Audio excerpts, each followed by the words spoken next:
Hello everyone, I'm Chester44, also known as Fly, and welcome to this Let's Play of Wrath of the Righteous. Last episode, we took care of a few more fights in Crusade mode, and happened to stumble across Chief Sol. We found out what happened to all of the mongrels. They're currently down here, at the Valley of Temples. We're gonna make our way over there eventually, but we've got a lot of other things we can do first. For starters, the Hellknights want to talk to us. Let's go see what exactly it is they want to deal with. Oh! Oh, hello. Brothers! Sisters! I'm having a vision. I see her. I see the commander. One of the disciples of the Holy Martyr. There she is, standing before me as if she were alive. A dirty, exhausted fighter in rusted armor jabs his finger at you, staring at you so intently that his eyes seem to almost bulge out of their sockets. Hey, Toil, look over there! It's definitely her! Yes, it's the commander. I swear by the holy tears of the Holy Martyr, it's really her.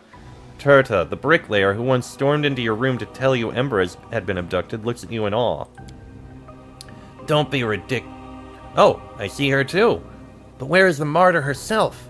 A heavy-set tiefling woman with broken horns and a convict brand on her cheek takes a hesitant step toward you.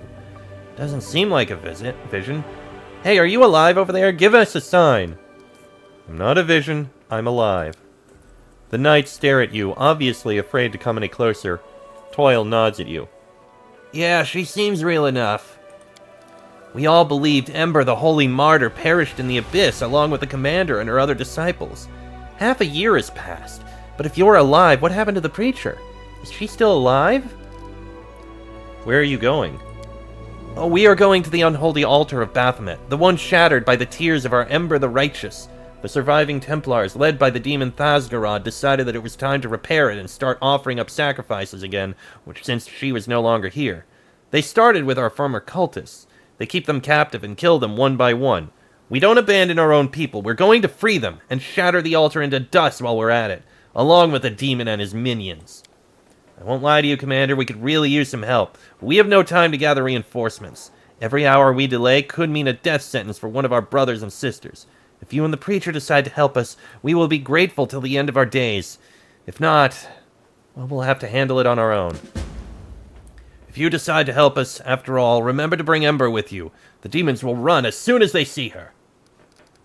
Who are you? We call ourselves the Redeemed Brotherhood. Who we are?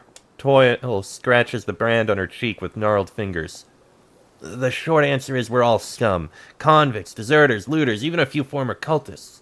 Those who heard our Saint Ember's preaching and decided it wasn't too late to do something better with our lives than throwing them into the abyss. Not all of us were lucky enough to see her in the flesh, of course, but those who heard her sermons passed on her words to others. We even collected her teachings and turned them into a book. Our thinking was, though Ember herself may be gone, well, we all thought she was gone, her words would live on. They continued to spread and save those who were lost. Once there were enough of us, we had the strength to fight back. So that's what we do now. We fight them everywhere we meet them. We didn't go with the Queen. We decided someone should stay and keep an eye on the city and the surrounding area.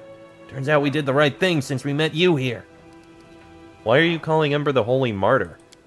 Everyone knows Ember perished in the abyss along with the commander and her other disciples and thus became a martyr. Well, or so everyone thought until today. What do you mean by disciples? Since when am I her disciple? Aren't you? You traveled in her party, listening to her preaching, fought evil at her side. What happened to your horns? I broke them off. The woman touches an uneven stump with her finger. I'm human, not a demon. No matter what they say, I am human. Were you called a demon because you're a tiefling? Being a tiefling is only half of the problem. The real problem is this. The more evil you do in your life, the less good is expected of you. If you stole yesterday, you will also steal tomorrow. Isn't that fair? But if everyone treats you like garbage, all you can ever be is garbage. What other choice do you have? And if the thief has horns on her head, well, everyone knows what that means. They're a demon. What else could they be?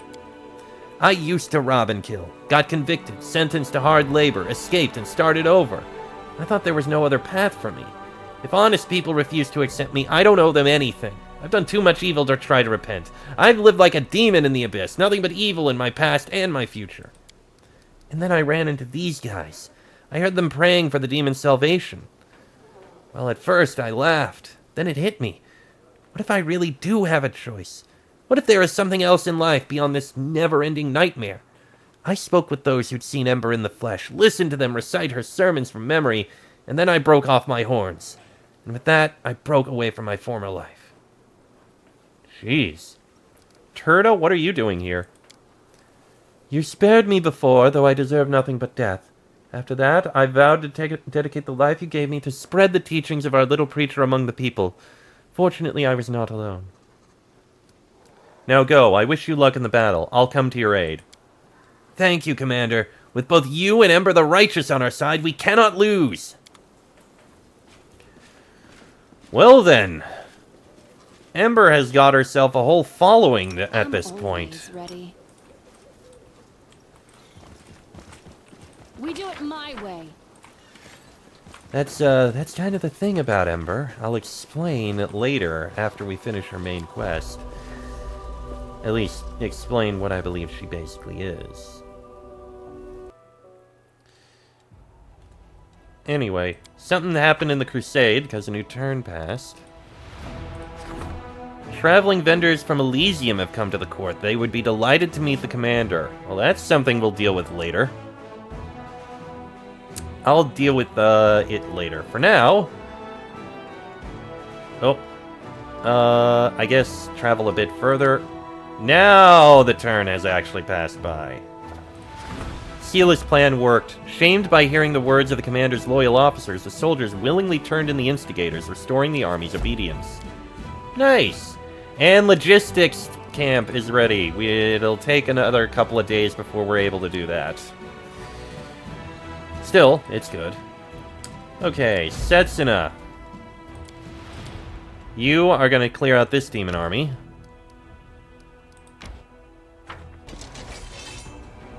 Alright, so Fireball on the Lilitu and the Vrolakai. Dealt with, and the Uliudru.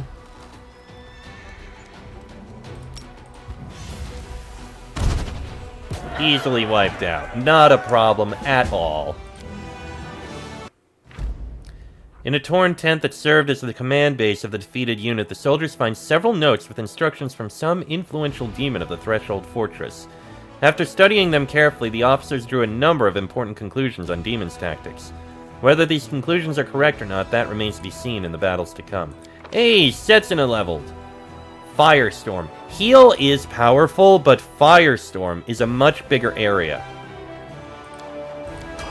It's good. Knapsack on a tree. Well, it's something to pick up. And we made it to there. And we've uncovered Forgotten Secrets. Ooh, that's a puzzle we've not seen. And Bear Maw's Shrine. Alright. With this, I think we can work on trying to clear out this fortress. Let me drop a save. Alright, clear out this fortress. Let's see what we can get. Definitely gonna use Firestorm. Burn all of them. Grave Knights, Skeleton Champions, Liches. They need to die. And the Sharpshooters. Alright. Shoot those.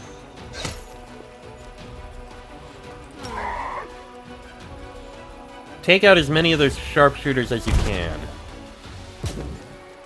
You're gonna wait. Interrogation. Oh, jeez! That's not good. Hang on. I'll give it a second try, but we may need to try this another time. Wiped out 2 groups. The Liches are almost dead. The Grave Knights are definitely a problem. I can send my forces in to wipe them out. Take out more of the Sharpshooters. And even more of them. You are going to finish off the Liches, so we don't need to deal with them. And you can potentially finish off the Sharpshooters. You're gonna charge forward, distract the Grave Knights. That did not work. Alright. Well, let's do what we can about these Grave Knights. Good news is they're now stunned.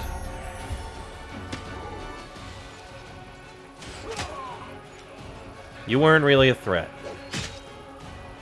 Alright. Wipe out the Grave Knights. Good. You can wipe out the Skeleton Sharpshooters. And now we just have the Skeleton Champions to deal with. Okay. And our mages will return.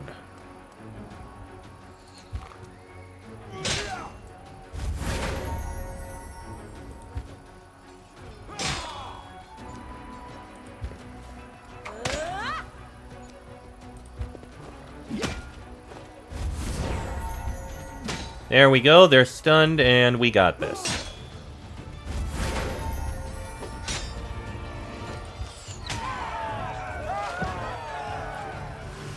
Okay, those Grave Knights worried me, but we took care of it. Long ago, a necromancer settled in this remote corner of the world wound and made a deal with demons, promising to serve them in exchange for their protection. Undead guards kept watch on the towers of this terrifying castle, and outside its walls a tiny settlement emerged, inhabited by intimidated slaves. Now their imprisonment is over. Alright, well done. There's still forces here. What the fuck is that? Nightcrawlers. Okay, that's a force we're gonna need to clear out. And I need to manage the Necromancer's grave and see what forces I can put there. I think I'll make this a recruitment zone. Garrison Barracks, Garrison Spellcaster's Lodge, Garrison Stables, Garrison Archery Range. Seems fine to me.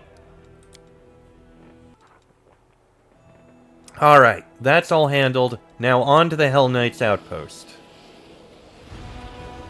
Not even tired. Let's go in. Settle the dispute with the Hellknights. That's the intention. Come on, Regil. Let's see what's going on here.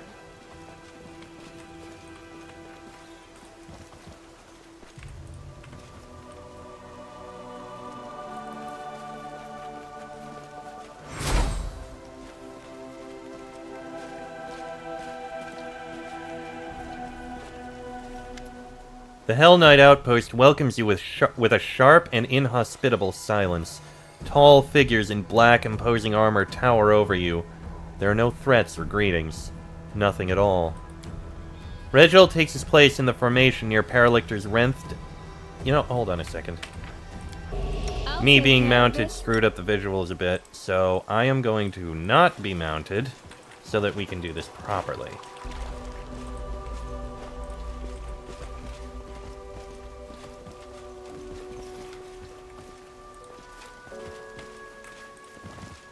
And so we can actually see everything properly.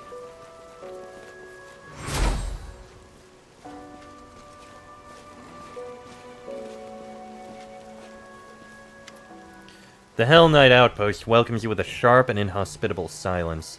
Tall figures in black, imposing armor tower over you. There are no threats or greetings. Nothing at all. Regil takes his place in the formation near Paralictor's Wrenth, Ty, and Deothan, but slightly ahead of them. There is a barely noticeable shift in his posture and demeanor.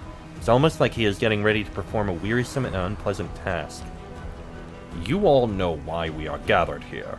Today, the Order's emissaries will hear the results of my investigation into the actions of the individual known as the Commander of the Fifth Crusade, as well as decide the fate of said individual.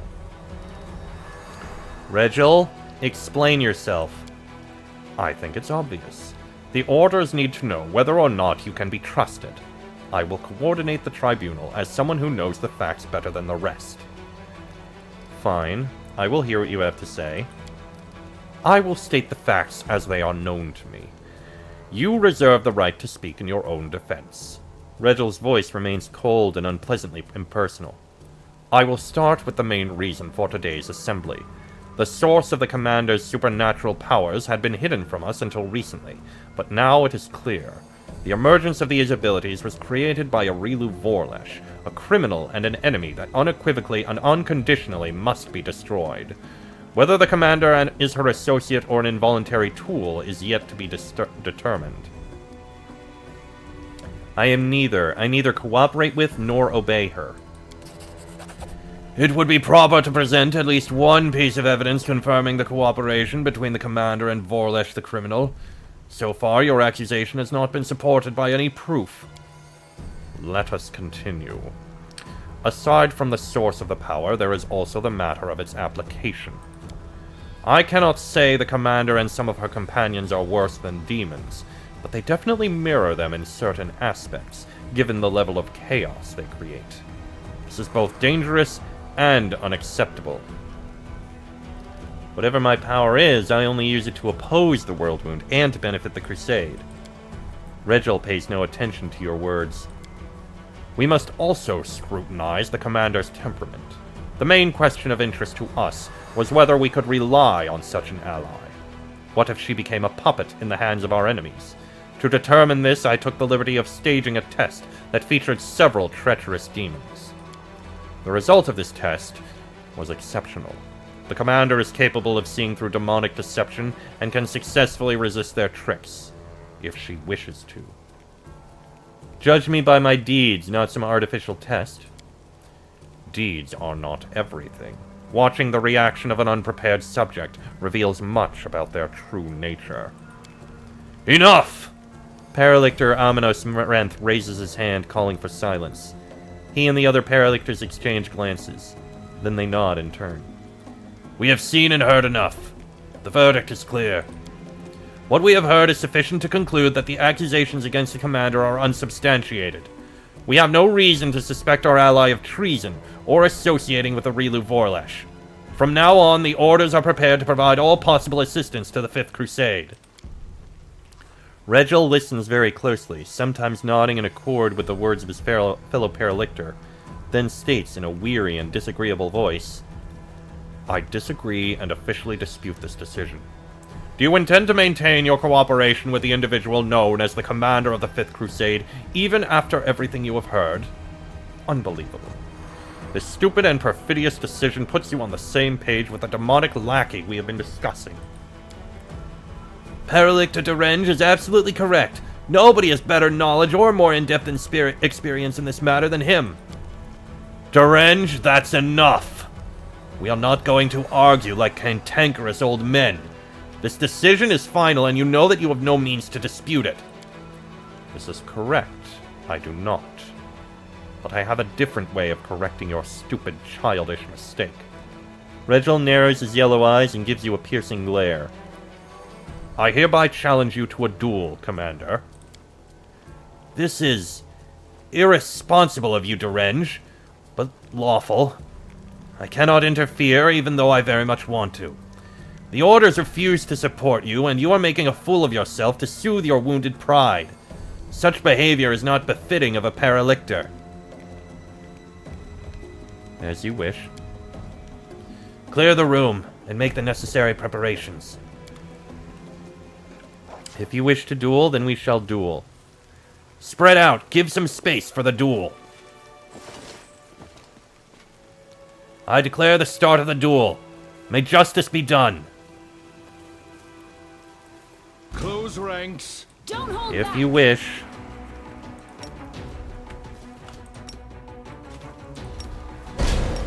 You are nothing before me. Strike! I believe I won. Enough of this farce and this petty squabbling. The verdict has been passed and is not subject to appeal. The Hellknight Orders have no complaints against the Fifth Crusade or its commander. Indeed, we are now confident we can completely trust you, Commander. From this moment, not only will the Hellknights continue fighting in the World Wound as allies of the Crusaders, we shall also put our elite squads under your command. The World Wound must be closed, and we will assist you to the best of our ability. Aminos gives Regil a steely glare. We also apologize for the actions of Paralictor Regil de Renge. He has overstepped his bounds and made a number of other questionable decisions that make us doubt his competence. He is henceforth removed from command of his chapter and stripped of his Paralictor rank, pending further orders from Godclaw headquarters. Regil's expressionless face is impossible to read. He appears to be unfazed as always. He simply shrugs in response to Amonar's words. I hope there will be no further misunderstandings between us. There won't be, Commander. The purpose of this council was to eliminate them. Regil, now no longer a Paralictor, does not move or make a sound, but instead casts a quick glance that lets you know he'd like to speak in private. Alright, Regil, I think you need to explain yourself here.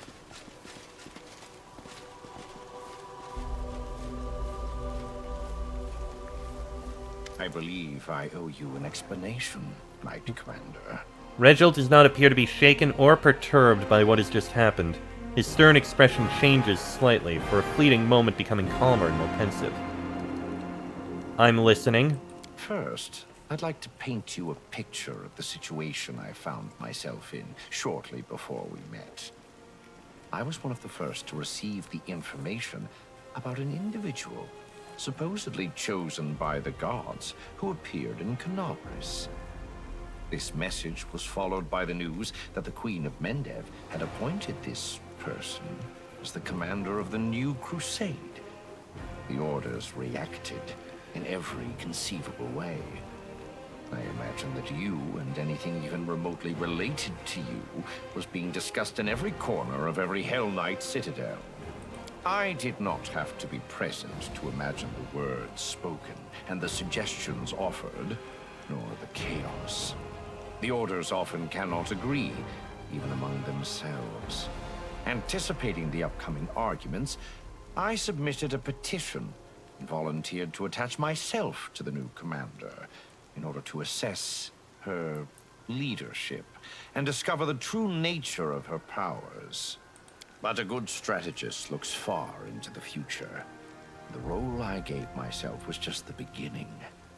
I watched and prepared contingency plans for every potential turn of events, such as if you turned out to be a menace that must be destroyed, or if you turned out to be a valuable asset and our best hope of triumphing over the abyssal host. An ally who must be supported, no matter the cost. I have been a Hellknight for most of my life. I know the orders like the back of my hand. All our might, determination, and glory, as well as our weaknesses. Unfortunately, it was clear that not all of us would appreciate the tremendous potential of such an important piece showing up on the board. I could write dozens of reports, give you the most stellar of testimonies, and that still wouldn't be enough to convince the skeptics. And what would you put in these reports? What is your honest opinion of me? I believe you are our best chance of healing the world wound once and for all. But there is more. I see you not as a tool or a game piece, but as an ally. And a commander with great leadership potential. Which is why it is so important to remove the division between you and the orders. And what would the consequences of the Hellknights' disapproval be? For you, the worst-case scenario would have involved a war on two fronts. Having said that, I do not think things would have gotten that far. You have proven yourself to be an ally to the entire world, not a threat to it. Still, even the loss of support from the Hellknights, or the hostility of individual highly aggressive orders, could have cost your crusade dearly. I wanted to avoid that crisis. Go on, then. Only a military tribunal would be able to resolve the issues between the Crusade commander and the Hellknights. As formal a hearing as possible, to assure the orders they had considered the case and had the chance to pronounce a verdict. The occasion also called for a sacrifice. A symbolic victim would reinforce the impression of a successful trial and a unanimous decision. Nothing bolsters the reputation of the accused like the public humiliation of their accuser. I was the obvious choice for the role. So I organized this tribunal and did my best to ensure that the Paralictors arrived at the only correct decision, given the circumstances. Of course, this meant that my reputation would be destroyed, and I would be stripped of my rank. But that's inconsequential. Such losses are acceptable. I make no great fuss about the bleaching, but I do realize the full scope of its effects. The Fifth Crusade is quite possibly my last campaign. The pressures of time push people to extreme measures, and I am no exception. My aim was more than simply to prevent the Hellknights from rallying against you. I wanted to strengthen your alliance, to give you a powerful army, a strong asset in the confrontation with the Abyssal host. My gambit was successful. I am satisfied. Well, for what you've done, thank you, Regil. I appreciate your sacrifice. Your gratitude is unnecessary. I did what had to be done. Now that we are entirely clear, let us return to the main objective. I still hope to see the matter of the world root resolved once and for all. I imagine so. Now, Darren, if you don't mind, Oh, the waiting's never fun. I think we could both use a bit of a heal. Thank you very much. And now let's get out of here. We're probably going to rest before the next place we go to. But with that, the quest is done, and Regil I'm gone. has basically ensured that the Hellknights will be helping us. Let's take the exit. And I believe... Oh, you guys were... Oh, right. You were heading this way. Oh, Ravaged Longhouse. That's what we need to find. I forgot you were on your way there. I don't need the signifiers. The signifiers, for what they are, I don't think they're... Oh, they're a grand unit. Interesting. Oh, they have Fireball and Magic Missile. Oh, those are actually very powerful. But I'm not going to take them. That said, I am going to send the rest of you down here. We need to join up with Setsuna. And with that, I am going to end this episode here. Next episode, we'll head to the Dragon Burial Ground and see about clearing out that quest. Till then, I am Chestic44, also known as Palai. That is me, Regil, Camellia, Darren, Lan, and Nenio. This has been a Let's Play of Wrath of the Righteous, and I shall see you all next time.